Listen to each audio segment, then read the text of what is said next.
Shikshan Sanstha's e-learning platform. Lesson number 3.6. Think before you speak. Man was meant to listen more and talk less. That is why, as the great British statesman Benjamin Disraeli said, nature has endowed man with 2 ears and 1 mouth. Endowed means gifted. If man was meant to talk more and listen less, he would have 2 mouths and only 1 ear. Imagine how we would have looked how strange with 2 mouths on the two sides and 1 ear at the center. And mind you, the ears are like funnels, open all the time. There is no door with which you can close them. Whereas, if you have to speak even one single word, that word must pass through two walls, two fences. There is firstly the fence of these two rows of teeth. There is secondly the fence of the two lips. Before a word can be spoken, it has to pass, it has to pierce through these two walls, through these two fences. Therefore, we must think at least twice before we utter a word. A very wise man once remarked that of the unspoken word, you are a master, of the spoken word, you are a slave. Once you have spoken a word, you cannot get it back. Do what you will. Therefore, you must be very careful about the words that you speak. Once the word has left your lips, you will not be able to get it back. What are unspoken words? They are things you want to say but remain unsaid, as thoughts in your mind. Once you have put the thoughts into words, once the words have left your lips, you cannot change them or control them.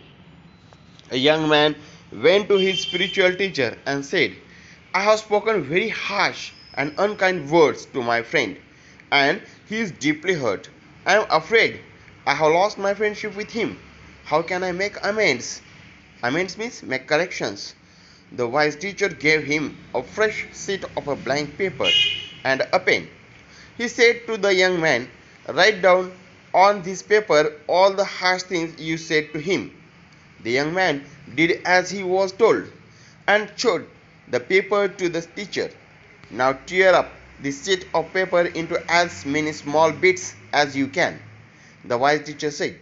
Soon the single sheet was torn into 100 tiny bits of paper. Throw the bits out of this window, the teacher told him. That was easily done. It was windy day, and the tiny bits were scattered far and wide even as the young man watched. Now go out into the street and collect as many bits of the paper as you can, the teacher ordered him. The young man was taken back. But, that will be difficult. He stammered. It will be difficult indeed. This act is very difficult.